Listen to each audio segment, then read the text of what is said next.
Israel के मुद्दे पर क्या अरब जगत बंटता दिख रहा है? दरअसल मिडिल ईस्ट में इस समय हालात बेहद तनावपूर्ण हैं। कतर पर इजरायली हमले और फिलिस्तीनी मुद्दे पर अरब देशों ने एकजुटता दिखाई थी, लेकिन अब इसमें मतभेद भी सामने आने लगे हैं। खासकर संयुक्त अरब अमीरात ने इजराइल को लेकर ऐसा बयान दिया है जिसने पूरी दुनिया का ध्यान खींचा है। यूएई ने अन्य मुस्लिम देशों से अलग स्टैंड लेते हुए कहा कि अगर प्रधानमंत्री बेंजामिन नेतन्याहू की सरकार वेस्ट बैंक के कुछ हिस्सों या पूरे हिस्से को अपने देश में मिला लेती है, तब भी वो इजराइल के साथ अपने राजनयिक संबंधों को नहीं तोड़ेगा। हाँ, यूएई ने ये जरूर जोड़ा कि वो इन संबंधों को कम करने पर विचार कर सकता है, लेकिन रिश्ता पूरी तरह से तोड़ना मुमकिन नहीं है। रॉयटर्स ने सूत्रों के हवाले से ये जानकारी दी है। अब ये बयान इसलिए बड़ा माना जा रहा है क्योंकि कुछ ही दिन पहले यूएई की राजनयिक अधिकारी लाना नुसेबे ने कहा था कि वेस्ट बैंक का विलय उनके लिए एक रेड लाइन है और ये कदम अब्राहम समझौते को खतरे में डाल देगा। लेकिन बाद में खाड़ी क्षेत्र के कुछ अधिकारियों ने मीडिया में साफ कर दिया कि यूएई और इजराइल के रिश्ते बने रहेंगे।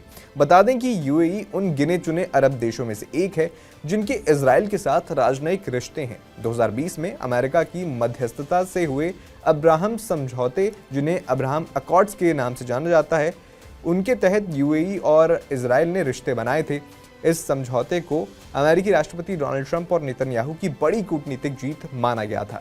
इनके जरिए व्यापार, तकनीक और पर्यटन जैसे क्षेत्रों में दोनों देशों ने सहयोग बढ़ाया। लेकिन वेस्ट बैंक का मसला हमेशा से इन रिश्तों के लिए चुनौती रहा है। फिलिस्तीनी समुदाय वेस्ट बैंक और गाजा पट्टी को अपने भावी स्वतंत्र राष्ट्र का हिस्सा मानता है। 1967 के 6 डे वॉर में इजराइल ने जॉर्डन से वेस्ट बैंक और पूर्वी जेरूसलम छीन लिया था।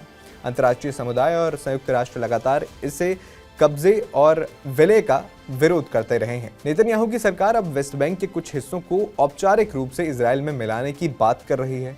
खासकर 2026 के चुनावों को देखते हुए ये कदम उनके लिए वोट जुटाने का एक जरूरी हथियार हो सकता है, लेकिन फिलिस्तीनियों और अरब देशों के लिए एक बहुत बड़ा झटका है। वहीं अगर आज यूएई अपने रिश्ते खत्म करता है तो ये अब्राहम समझौते और क्षेत्रीय शांति की कोशिशों के लिए झटका होगा। यूएई का संबंध ना तोड़ने वाला रुख बताता है कि अरब जगत में अब इजराइल को लेकर एकजुट राय नहीं रह गई है। एक तरफ कई मुस्लिम देश फिलिस्तीन का समर्थन कर रहे हैं, वहीं यूएई अपने हितों और समझौतों को ध्यान में रखकर इजराइल से नाता पूरी तरह से नहीं तोड़ना चाहता। इस पूरी जानकारी पर आपका क्या कहना है, हमें कमेंट बॉक्स में ज़रूर बताएं।